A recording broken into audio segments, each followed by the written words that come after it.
누구나 경험해 보았을 거예요. 몰입. 게임 하면은 밤낮이 바뀐다 그러죠. 시간 가는 줄 모른다 그러고요. 배고픈 줄도 모르고 졸린 줄도 모른다고 합니다. 저는 아주 어릴 적부터 오락실보다는 만화가게를 갔고 게임기보다는 이렇게 뭐 책 읽는 거, 글자 읽는 거를 좋아했어요.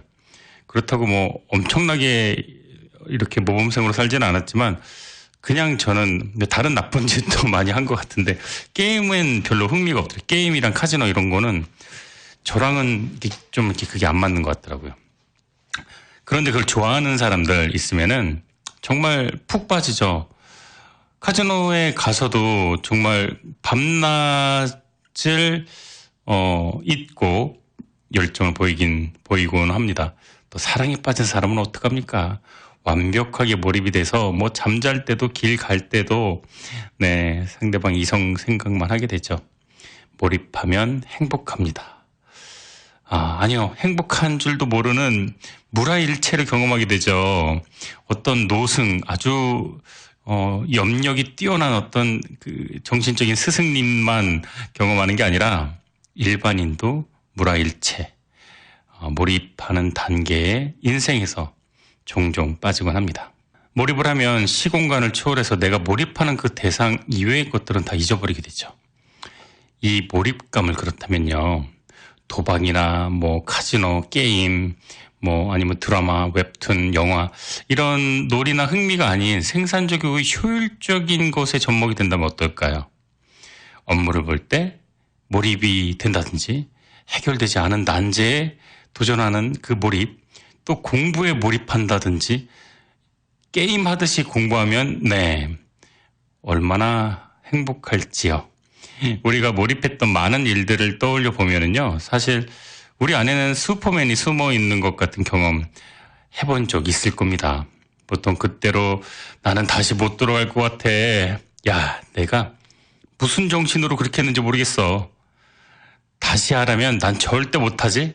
뭐 이런 말들 하게 되죠. 인간은 몰입을 하게 되면 없던 육체적인 힘도 생기고요. 없던 정신적인 능력도 생기게 됩니다. 한 가지 문제로 한 가지 난제를 해결하기 위해 몰입한 수많은 사람들이 해결해낸 놀라운 결과들이 지금 이 세상 곳곳에서 볼 수 있습니다. 네, 오늘 내 인생의 명작은요. 지난주에 이어 마지막 편입니다. 서울대 공대 황농문 교수의 몰입, 오늘 주제입니다. 좋은 책과 좋은 노래가 있는 곳, 매주 토요일 밤 10시부터 12시까지입니다. 저와 함께 명작을 만나보는 시간, 내 인생의 명작. 저는 김하준이고요. 노래 듣고 돌아와서 오늘 명작 몰입 함께 해보겠습니다. 네, 1950년대 노래를 몇 곡 들어봤네요. 오프닝에 이어서 메리오 렌자, The Song Angels Sing. 네, 이 곡도 1950년도 발표된 노래고요. 마찬가지 50년대 노래 민디 칼슨, My Foolish Heart 연속으로 들어봤습니다. 지난주에 이어서 이번 주에도 몰입이라는 책, 오늘은 마지막 편인데요. 황농문 교수에 대한 이야기, 책에 관련된 간단한 소개해드리도록 하겠습니다. 황농문 교수는 발음이 좀 어려워요. 저는 다시 못 볼 이름인데요. 농사질 때 할 때 농자, 문과 할 때 문해서 황농문. 네. 그래도 뭐 이렇게 훌륭한 인물이 되었으니까요. 네, 좋은 이름이네요. 서울대 공대 금속공학과를 졸업했고 또 특이한 이력이죠. 서울대가 아닌 카이스트에서 석사와 박사학위를 받았습니다. 또 현재 재료공학부 서울대 교수로 재직 중이고 몰입 전문가, 국내의 최고 전문가라고 보면 될 것 같아요. 절정의 몰입 상태에서 수행한 연구 경험을 바탕으로 몰입적 사고를 통해 두뇌를 최대로 활용할 수 있는 것을 이렇게 증명해냈습니다. 그리고 그것을 실천하고 또 여러 매체를 통해서 널리 전파하고 있습니다. 정말 몰입이야말로 최고의 인생을 살 수 있는 방법이다. 그렇게 확신을 했습니다. 그리고 그 역시 몰입적 사고를 통해서 50년 이상 아무도 풀지 못한 난제를 해결을 했고요. 자신의 능력을 100% 활용하고 있다는 만족감과 행복감을 느꼈다 하네요. 또 한 걸음 더 나아가서 미래에 대한 불안, 우울, 또 이런 병들, 성인병, 고질병을 안고 사는 현대인들에게 인생을 바꾸는 새로운 패러다임을 가르쳐주기 위해 이 몰입에 관련된 이 원리 또 사례를 담아서 또 몰입에 대한 이야기를 이 책에 가득 담았습니다. 창조적인 기업 경영 또 영재 교육, 이 모든 것도 몰입적 사고와 관련이 있고 실제로 기업 경영에 몰입을 도입을 했고 영재 교육에도 몰입을 도입했고 평범한 중학생들에게조차도 몰입이 엄청난 효과를 보였다고 이 사례에 나오게 됩니다. 또 각종 연구개발에 활발하게 적용하고 있는 이 몰입, 이 산업 전 분야의 고질적인 난제들을 몰입적 사고를 통해서 극적으로 해결하는 처방사로도 각광을 받고 있습니다. 네, 이 책은 정말 배울 게 많고 유익한 책인 것 같아요. 인생을 바꾸는 자기 혁명이기도 하지만 생각하고 집중하라에서 우리는 보통 끝나게 되잖아요. 이 책은 생각하고 집중하고 몰입하라. Think hard. 한 단계가 더 들어가요. 잠깐 생각하다가 몰라 됐어. 밥이나 먹자. 혹은 다음날 생각해.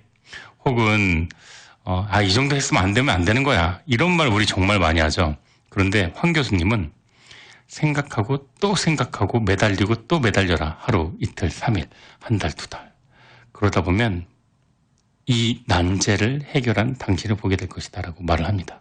몰입. 지난주에 이어서 마지막 이야기인데 오늘은 더 깊은 내용을 담았습니다. 노래 듣고 돌아와서 몰입 본격적으로 본문 내용 시작하도록 하겠습니다. 완전한 몰입에 들어가는 3일간의 과정. 천천히 생각하는 명상적 사고훈련이 어느 정도 되어 있는 사람이라도 몰입을 처음 시도해보는 경우에는 완전한 몰입 상태에 들어가는데 일주일 정도의 시간이 걸린다. 그러나 일단 몰입 경험이 생기고 생각하는 주제에 대해 여러 번 몰입해서 익숙해지면 3일이면 충분히 몰입 단계에 도달할 수 있다. 제1일 잡념을 털어내고 자세를 만든다. 설정된 문제를 분석하기 시작한다. 명상하듯이 마음을 차분하게 가라앉히고 머리를 기댈 수 있는 편안한 의자에 온몸에 힘을 빼고 편안하게 앉아 주어진 문제를 곰곰이 생각한다. 생각의 속도는 의식적으로 약간 늦춘다.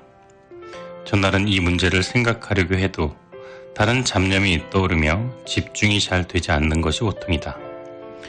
특히 마음이 산만한 상태라면 더욱 그렇다. 그러나 계속 노력한다. 자신도 모르게 자꾸 다른 생각이 나고 더러는 설정된 문제를 생각하는 것조차 잊어버릴 때도 있다. 설정된 문제를 메모지에 써서 눈에 띄는 곳에 붙여놓으면 이런 일을 방지할 수 있다. 초보자의 경우 눈을 감고 생각하면 집중이 더 잘 된다.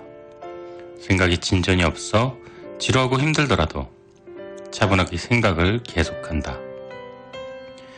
어려운 문제를 선택한 경우 생각이 진전이 없는 건 당연한 일이다. 기억해야 할 것은 진전이 없어도 이렇게 노력하는 동안에 정신적인 집중도가 올라간다는 것이다.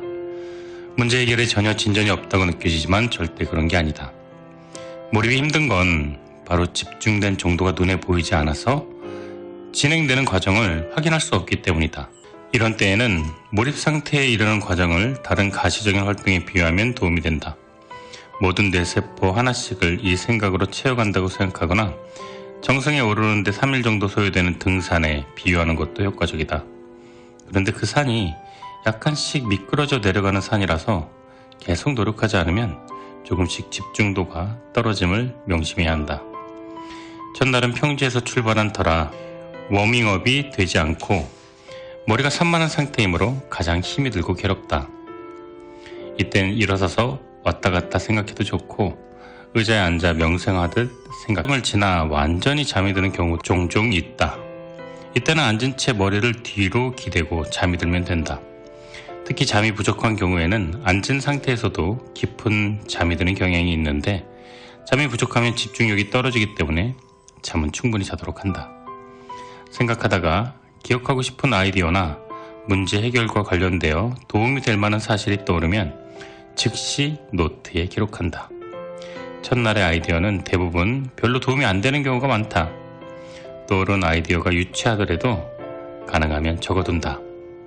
그러면 생각이 유도되고 집중에도 도움이 된다. 머릿속에 떠오른 아이디어를 노트에 기록해두면 그 아이디어를 기억하고 있어야 한다는 부담감이 없어져 머리가 더 잘 돌아가는 효과도 있다. 이렇게 하루를 보내고 1시간 정도 땀 흘리는 운동을 한 뒤에 집에 와서 샤워와 식사를 마치고 편안한 자세로 앉거나 누워서 생각을 이어간다.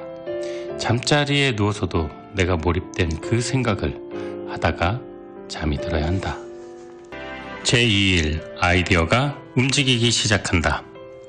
첫날과 마찬가지로 의식적인 노력을 통해 생각을 이어간다.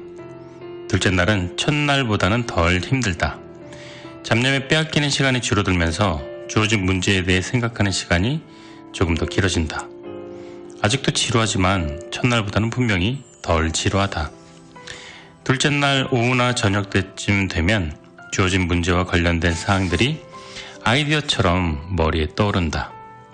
그러나 이것은 이전에 이미 알고 있는 내용이어서 큰 도움은 되지 않는 경우가 많다. 대부분 대수롭지 않은 아이디어지만 첫날에 비해서는 더 좋은 아이디어다. 이것은 의식의 깊은 곳에서 아이디어가 나오기 시작하고 있다는 징조다. 이런 상태의 변화는 집중도의 향상을 의미한다. 그리고 첫날에 이어 둘째 날에도 뇌가 문제 해결을 위하여 계속 작용하고 있음을 의미한다. 이렇게 주어진 문제와 관련된 대수롭지 않은 아이디어가 떠오르기 시작하면 고도의 집중 상태를 향해 제대로 가고 있다고 할 수 있다. 그러나 둘째 날도 큰 진전은 없을 것이다. 경우에 따라 같은 문제를 계속 생각하는 것이 지루할 수 있다. 생각에 진전이 없어 계속 같은 생각만 하니까 답답함을 느끼게 되는데 몰입적 사고를 처음 시도하는 사람들에게는 예외 없이 각자의 인생에서 경험한 어떠한 지루함보다도 크게 다가올 것이다. 이 지루함이 스트레스가 쌓이는 방향으로 가면 안 된다. 마음을 안정시키고 천천히 생각함으로써 평온함을 유지해야 한다. 그러다 문제에 대해 꿈을 꾸게 되면 몰입이 50% 정도 진행되었다는 신호다. 이때 주의할 점은 주어진 문제를 집중적으로 생각하는 걸 쉬어서는 안 된다는 것이다. 이틀 시도한 뒤에 친구에게 전화가 와 저녁 먹고 술 먹고 하다 보면 집중도는 다시 바닥으로 떨어져 처음부터 해야 된다. 그래서 집중도가 올라간 상태에서는 약속을 잡으면 안 된다. 집중된 상태는 산만한 상태와 달리 자신의 정신적인 수행 능력, 그러니까 머리를 써서 난이도 높은 문제를 공략할 수 있는 능력이 향상된 상태이다. 그리고 이런 일들을 비교적 재밌게 할 수 있는 상태다. 따라서 집중된 상태를 잘 관리하는 습관을 길러야 한다. 첫날과 마찬가지로 저녁 때 1시간 정도 땀 흘리는 운동을 하고 잠들기 전까지 계속 그 문제만을 생각한다. 제3일, 생각하는 재미가 솟구친다. 셋째 날은 주어진 문제를 생각하기가 훨씬 쉬워진다. 중단 없이 생각할 수 있는 시간이 꽤 길어졌다는 느낌이 든다. 그리고 시간이 흐를수록 이 문제에 집중해서 생각하는 게 더 이상 힘들지 않고 지루하지도 않다. 또 비교적 단순한 행동을 하면서 주어진 문제에 대한 생각을 유지할 수 있고 다른 생각을 하다가도 다시 그 생각으로 돌아오기가 쉬워진다. 이 상태가 되면 80% 정도 몰입 상태에 들어간 거다. 문제를 생각하는 게 재미있다고 느껴지면 몰입의 90%에 이른 것이다. 고지가 머지 않았다. 계속 온몸에 힘을 빼고 명상하듯이 문제를 생각한다. 집중된 생각을 계속하다 보면 적어도 셋째 날 오후부터는 이 문제와 관련된 아이디어가 떠오를 것이다. 이 아이디어는 전날의 아이디어보다 더 가치가 있는 것이다. 그렇다고 해도 이 아이디어가 새롭거나 대수로운 것은 아니다. 이미 이전에 알고 있었던 걸 이 문제와 관련된다는 생각에서 새삼스럽게 끄집어낸 것에 불과하다. 그러나 이 아이디어는 문제를 해결하는 데 중요한 사실임에는 틀림이 없다. 이제 힘든 과정은 거의 끝났다. 기분이 약간 좋아진 듯한 느낌이 들기 시작한다. 이 정도 수준에 이르면 몰입 상태를 유지하는 것도 한결 쉬워진다. 마치 산의 정상에 오를 때까지는 힘들다가 능선을 따라 걸을 때는 발걸음이 가벼워지는 것처럼 어느새 자동적으로 몰입 상태가 유지된다는 느낌을 받는다. 그러나 이때도 의식적인 노력을 계속해서 이 몰입된 상태를 계속 유지하는 게 중요하다. 선잠은 좋은 신호다. 온몸에 힘을 빼고 가장 편안한 자세로 앉아 하나의 문제에 집중하여 천천히 생각하다 보면 졸음이 오고 선잠이 들곤 한다. 생각하다가 졸음이 오고 선잠이 든다면 천천히 생각하기를 올바르게 실천하고 있다는 증거로 받아들이면 된다. 생각하는 도중에 선잠이 드는 것은 어떤 면에서는 바람직하다.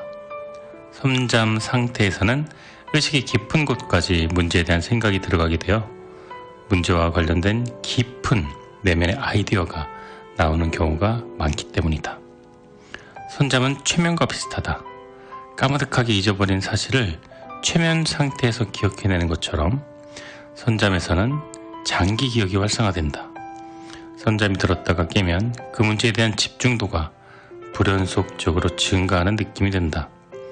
실제 선잠 상태에서는 주어진 문제에 대한 몰입도는 올라가는 반면 문제를 정교하게 분석하고 비평하는 능력은 각성 상태보다 현저하게 떨어진다.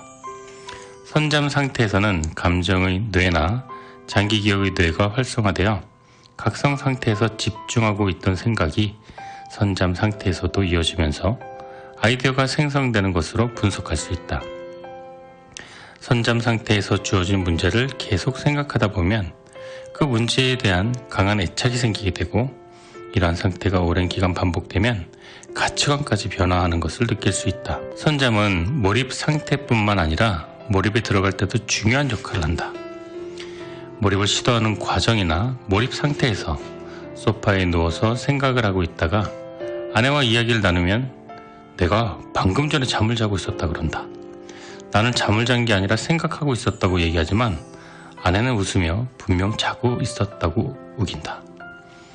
이런 일이 자주 벌어지자 나는 생각했다. 내가 잠을 잔 게 아니라 생각을 하고 있었다.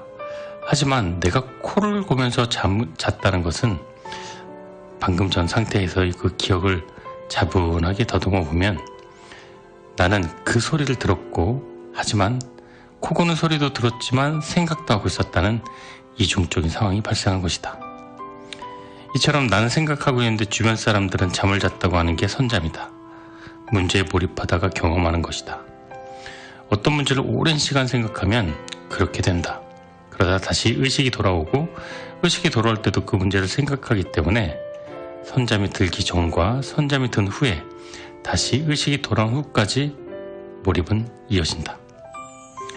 이렇게 되면 자기 자신은 깨어있는 상태를 자고 있는 상태와 선잠 상태까지 구분이 없이 몰입이 가능한 것이다. 천재 수학자 폴 에어디시의 전기를 읽어보면 그도 항상 몰입 상태에서 연구를 했음을 알고 있는 증상이 여러 곳에서 나타나는데 그중 하나가 선잠이다. 에모리 대학교 수학 교수인 도널드 굴드의 말을 인용하겠다. 에어디시 교수는 하루 3시간밖에 안 잤지만 낮 동안에 잠깐씩 선잠을 잤습니다. 그렇게 선잠을 자면서도 그는 수학을 계속 풀었어요. 오늘 저녁 나는 그에게 어떤 증명을 설명하고 있었어요.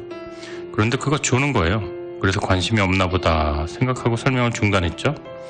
내가 중단하니까 그가 고개를 들면서 계속하라고 말을 하는 거예요. 이런 식으로 그날 저녁이 지나갔어요. 그가 졸다가 내 말이 중단되면 깨어나고 졸다가 깨어나고 이런 식으로 말이죠. 그런데 정말 놀라운 건 그 다음에 벌어졌죠. 그렇게 졸았는데도 나의 증명을 완벽하게 이해하고 있더군요. 완벽한 몰입에 이르게 하는 최고의 어시스트, 선잠. 몰입 상태에 들어가면 이때부터 주어진 문제에 대한 유용한 아이디어가 떠오르기 시작한다. 평소에는 쉽게 떠오르지 않는 기발한 생각들이다. 그리고 문제와 관련된 섬세한 사항까지 아주 명확하게 보인다. 프로기사들이 바둑을 둘 때는 바둑판 전체가 머리에 떠 있다고 하는데 이처럼 문제와 관련된 수많은 정보들이 동시에 머리에 떠 있는 느낌이다. 이렇게 되면 문제 해결에 필요한 복잡한 정보들을 뇌에서 동시에 분석할 수가 있어서 아이디어가 쉽게 떠오르고 문제 해결력이 상승한다. 이때 이 문제 해결은 평소 자신의 지적 능력과 명확히 구별할 수 있을 정도로 크게 상승한다. 평소와는 비교할 수 없는 집중력 때문에 마치 슈퍼맨이라도 된 듯한 느낌이 든다. 몰입 상태가 되었다고 모든 사람이 동일한 문제의 해결 능력을 갖는 것은 아니다. 각자가 그때까지 축적한 지식과 사고력 등에 따라 격차가 생긴다. 바닥 1급이 몰입할 때의 능력과 10급이 몰입할 때의 판단 능력은 다를 것이다. 몰입 상태에서 보다 더 높은 수준의 능력을 발휘하기 위해서는 꾸준히 관련 지식을 쌓고 사고력과 창의력을 개발하는 게 중요하다. 아이디어가 나오는 형태도 다양하다. 문제와 직접 관련된 구체적인 해결책이 나오기도 하지만 내가 어떤 방향으로 노력을 해야 하고 어떤 문제에 집중해야 한다는 결론을 얻기도 한다. 이 문제를 해결하기 위해서는 어떤 책의 어느 부분을 보아야 한다거나 어떤 논문을 찾아 읽어야 한다든지 그런 방법들도 참 다양하게 떠오른다. 몰입 상태에서는 현재 해결하려고 하는 문제가 아닌 다른 문제에 대한 답이 얻어지기도 한다. 어떤 아이디어가 떠오를 때는 예측이 어렵지만 유용하고 가치 있는 아이디어들이 떠오른다는 건 분명하다. 연구와 관련된 건 아니지만 평소에 관심 있던 일상의 문제에 대해 아주 현명하고 지혜로운 답이 떠오르기도 한다. 이런 문제들의 상당수는 인생을 어떻게 살아야 하느냐 같은 철학적인 문제이기 때문에 명확한 정답이 있는 건 아니다. 그렇다기보다 현명하고 지혜로운 답이라 표현하는 게 옳을 것이다. 몰입 상태에서는 무엇이든지 상관없이 평소에 자신이 고민했던 문제들에 대한 아주 고차원적인 해답들이 떠오르는 것이다. 게다가 생각하는 일이 어렵지 않고 즐거움을 준다는 것도 깨닫게 된다. 힘들이지 않고 즐겁게 생각에 몰입할 수 있기 때문에 이 상태를 원하는 기간만큼 오래 지속할 수 있다. 물론 땀을 흘리는 규칙적인 운동을 매일 병행해 주어야 하고 천천히 명상하듯 생각해야 한다는 전제 하에서만 가능한 일이다. 이처럼 원하는 만큼 오랜 시간 동안 몰입이 가능하기 때문에 문제 해결력도 나날이 높아진다. 아이디어가 얻어지는 원리를 추적하던 중 한 번은 아주 특별한 경험을 했다. 책상에 앉아 몰입 상태에서 생각을 하고 있을 때였는데 중요한 아이디어가 떠올랐다. 그 아이디어가 매우 중요하다는 건 알고 있는데 내용이 무엇인지 전혀 모르는 상태에서 아이디어가 희미하게 떠오르는 순간이었다. 그때 열려있던 사무실 문 앞에 누군가 나를 만나기 위해 서 있었다. 내가 앉아있는 위치에서 누군가 문 앞에 서 있다는 걸 알 수 있었지만 그의 얼굴을 식별하려면 고개를 돌려야 하는 상황이었다. 그런데 만약 내가 그를 향해 고개를 돌리고 이야기를 하면 아지랑이 같은 그 아이디어를 놓칠 것 같았다. 그래서 나는 고개를 돌리지도 못하고 잔뜩 긴장한 채 아지랑이같이 희미한 그 아이디어를 의식적으로 끌어올려 노트에 적었다. 그러고 나서 고개를 돌리니 기다리던 사람은 보이지 않았다. 나는 지금도 그 당시 문 앞에 서 있던 사람이 누구였는지 모르지만 이 경험은 아이디어가 얻어지는 원리를 추적하던 나에게 중요한 단서를 주었다. 그 당시 떠올렸던 아이디어가 매우 중요하다는 사실은 알았지만 내용은 몰랐다. 어떻게 이러한 것이 가능할까? 이유는 그 아이디어가 그 순간에 만들어진 게 아니라 이미 나에게 있던 것이었기 때문이다. 내 안에 존재하지만 깨닫지 못한 아지랑이같이 희미한 의식 저편의 기억을 바로 그 순간에 끄집어낸 것이다. 그렇다면 이 아이디어는 언제 어떻게 생긴 걸까? 몰입적 사고를 오랫동안 경험하면서 내가 알게 된 사실은 아이디어는 잠이 들 때 잘 떠오른다는 거다. 문제에 대한 생각을 하다가 낮에 잠깐씩 선잠이 드는 경우가 많은데 이때 아이디어가 떠오르는 경우도 많고 집에서 초저녁에 잠이 들어 새벽에 깰 때는 거의 예의 없이 아이디어와 함께 잠에서 깬다. 그리고 새벽에 일어났을 때 가장 활발하게 아이디어가 떠오른다. 이러한 경험을 하면서 나는 낮에 생각을 하다가 졸리면 졸음을 참기보다는 그대로 편하게 앉아 머리를 기대고 자는 습관이 생겼다. 의자에 앉아 선잠이 들면 아이디어도 잘 떠오르고 정신도 맑아져서 컨디션도 좋아지기 때문이다. 이런 경험으로 미뤄보아 낮에 우연히 떠오른 아이디어는 잠이 들었을 때 떠오른 것이라는 확신이 들었다. 서양 속담에 Sleep on the problem이란 말이 있다. 중대한 문제가 잘 풀리지 않으면 잠을 잘 때 그 문제를 생각하라는 뜻이다. 이런 속담이 생길 정도라면 자는 동안 문제가 잘 풀린다는 건 사람들이 일반적으로 경험하는 일인 것이다. 또 위대한 발견들이 꿈에서 혹은 선잠을 자다가 이루어졌다는 일화도 아주 많이 있다. 그런데 낮에 우연히 떠오른 아이디어가 수면 상태에서 얻어진 것이라면 이것이 왜 기억이 나지 않았다가 문득 떠오른 것일까? 이 현상을 이해하려면 수면에 대한 뇌과학을 참조해야 한다. 어찌됐든 몰입은 가수면 상태, 잠들기 전, 갓 잠들었을 때, 그리고 잠에서 깰 때 가장 큰 효과와 기대한 정답을 만나게 되는 경우가 많다. 모든 동물은 잠을 잔다. 그렇다면 수면의 역할은 무엇인가? 현재 뇌과학에서 가장 유력한 학설은 밤에 수면을 취하는 동안 낮에 경험한 걸 학습하는 것이라고 한다. 낮 동안의 각성 상태에서는 시각, 청각, 촉각 등의 감각기관을 통해 정보의 입력이 계속 이루어진다. 예를 들어 우리가 눈을 뜨고 있는 한 시각 정보가 계속 입력된다. 정보가 입력되면 뇌에서는 정보를 분석하여 적절한 반응이라는 출력을 한다. 시각이나 후각을 통해 포식자가 가까이 있다는 걸 알아채면 즉시 도망을 가야 한다. 도망을 가기 위하여 운동기관을 사용하는 것이 출력이다. 각성 상태에서는 정보의 입출력이 쉴 새 없이 이루어진다. 따라서 이때는 뇌가 정보의 입출력을 원활하고 신속하게 처리하기 위해 반복 학습을 하면 그 내용을 자신의 장기 기억에 저장할 수 있는 것이다.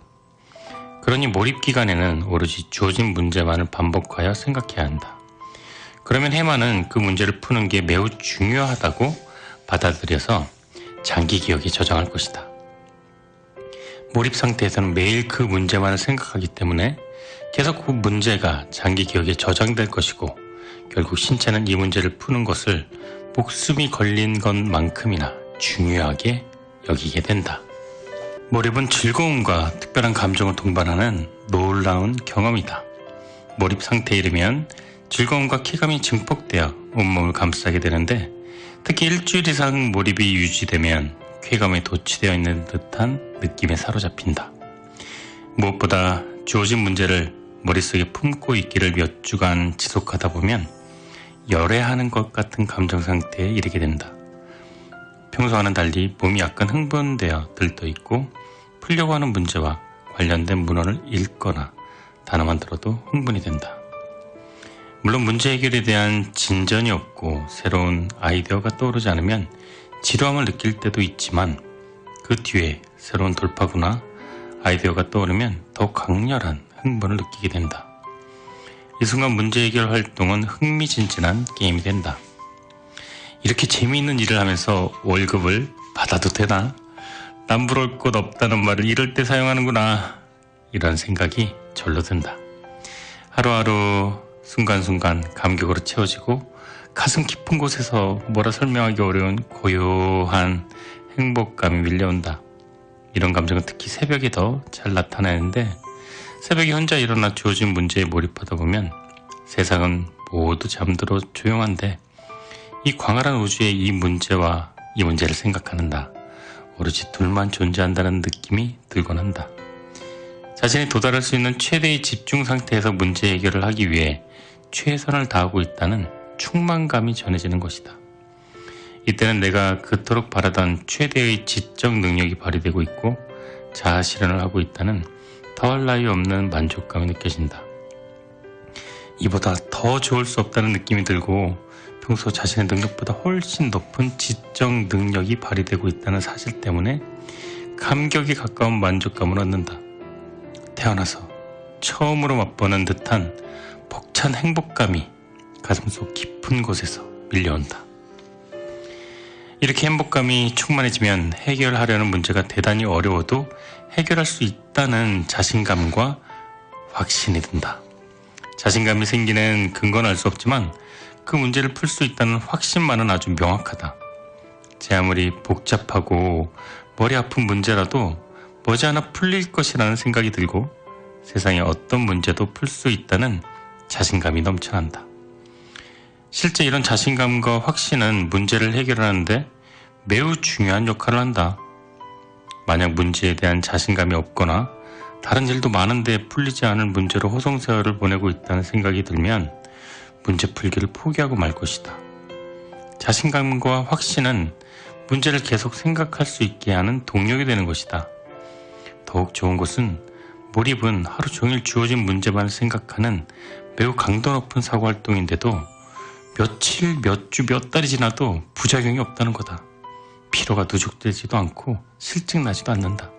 오히려 매일 사기가 충전하고 자신감과 의욕이 솟구치는 최상의 컨디션을 유지되는데 그 생각을 계속 지속하는 한 이 기분 좋은 상태는 무한정으로 지속된다.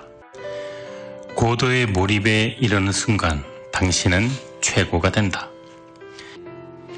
고도의 집중 상태에 이르면 처음에는 기분이 그다지 나쁘지 않다고 느끼다가 시간이 지나면서 약간의 쾌감을 느낀다. 몰입 상태가 계속되면서 이 쾌감은 점점 증폭되고 평소에 도저히 생각하기 힘든 아이디어가 비교적 높은 빈도로 떠오른다. 평소에 자신과 비교하면 문제를 해결하는 능력에 관한 한 완전히 다른 사람이 되어 있는 것이다. 이 상태가 되면 큰 노력 없이도 주어진 문제를 지속적으로 생각하는 게 가능하다. 조금만 노력해도 오로지 그 생각만 하는 몰입 상태를 지속할 수 있다. 또 놀라운 아이디어가 쏟아지는 특별한 상태를 자신이 원하는 기간만큼 연장할 수 있다. 이러한 몰입과 일상의 몰입을 비교하면 공통점과 차이점이 함께 나타난다. 모든 걸 잊고 오로지 그 문제만 생각한다는 것은 일상의 다른 몰입과 비슷하다. 그러나 이 상태를 원하는 만큼 오랫동안 지속할 수 있다는 점은 분명히 다르다.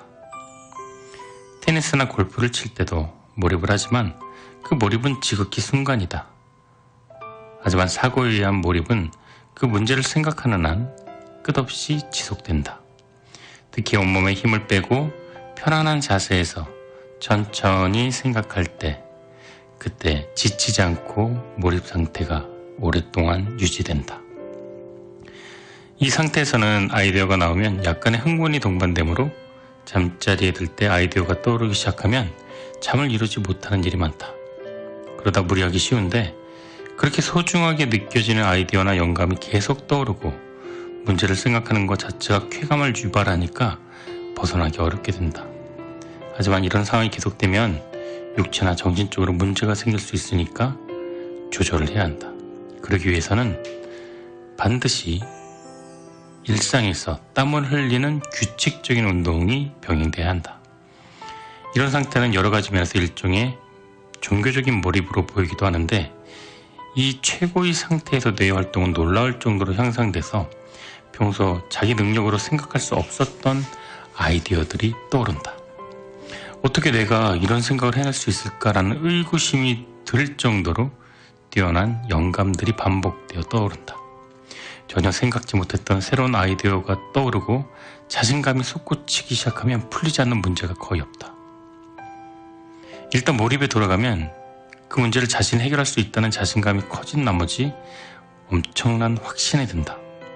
이러한 신념 때문에 여건만 주어지면 그 문제가 풀릴 때까지 진정으로 전념하고 몰입하는 능력까지 부여되게 된다.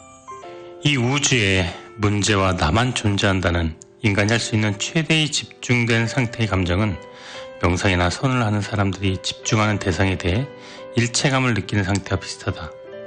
참선하는 사람들이 말하는 이른바 삼매와 비슷한 상태다. 이처럼 최대로 집중된 상태는 개인의 문제 해결 능력을 최대화하는 효과가 있다. 이 상태는 몰입에서 흔히 경험하는데 이것이 인간이 도달할 수 있는 최상의 상태는 아니다. 한 단계 더 나아가 세상 모든 일에 관심이 없어지면서 오로지 그 문제를 풀겠다는 생각밖에 없는 상태가 되어야 비로소 최상의 상태에 도달한다. 이 상태는 문제를 풀 수 있다는 자신감, 문제를 풀려는 호기심과 욕망이 최대화된 상태이고 문제가 풀리지 않더라도 절대로 포기할 수 없는 단계이다. 본능적으로 문제를 놓을 수가 없는 것이다. 최대로 집중된 상태에서 얻어지는 종교적 감정과 오로지 그 문제를 풀겠다는 생각밖에 없는 극단적인 프로페셔널리즘이 합쳐져서 높은 시너지 효과를 만드는 것이다. 중요한 것은 이 상태는 가장 생산적이면서 가장 행복하기도 하다는 것이다. 이 두 가지가 양립될 수 있다는 사실만으로도 몰입은 그 가치를 증명하고 있는 것이다. 자, 마지막 부분 한 번만 더 읽어드릴게요. 중요한 것은 이 몰입 상태는 가장 생산적이면서 가장 행복하기도 하다는 거다. 이 두 가지가 양립될 수 있다는 사실만으로도 몰입은 그 가치를 증명하고 있는 것이다.